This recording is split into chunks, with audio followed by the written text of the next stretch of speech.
আসসালামু আলাইকুম বন্ধুরা, দেখুন ঢাকা ফকিরাপুর এলাকায় ভুক্তভোগী অধিকার ফকিরাপুরে মনিটরিং করার সময় বহু দোকানদার দোকান থেকে পালিয়ে গেছে।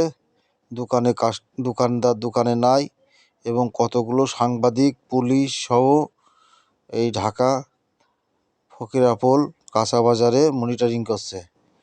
এখানে কাঁচা বাজারের দাম নিয়ে আসছে বেশি।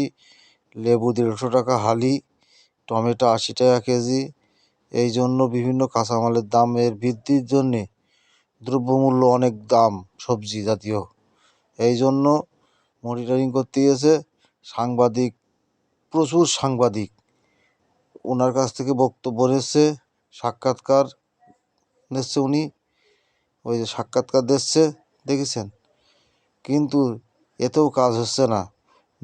অধিকাংশ দোকানদার দোকান থুয়ে পালিয়ে গেছে। মানে ওনাদের দেখে, ক্যামেরা দেখে, পুলিশ ডেকে, আর দোকানদার দোকানে নাই। বহু দোকানদার চলে গেছে। ওই যে আপনারা দেখছেন, তার কাছে প্রশ্ন করছে। এটা হচ্ছে ঢাকা ফকিরাপুর এলাকা কাঁচা বাজার, ঢাকা ফকিরাপুর কাঁচা বাজার। এটা হচ্ছে 22/2/2026 তারিখের ঘটনা। 22/2/2026 তারিখের ঘটনা এটা। বেলা 3টার দিকে এই ঘটনাটা ঘটেছে ফকিরাপুর কাঁচা বাজারে। কিন্তু মানুষ এই রোজার মাসে, তাও মানুষ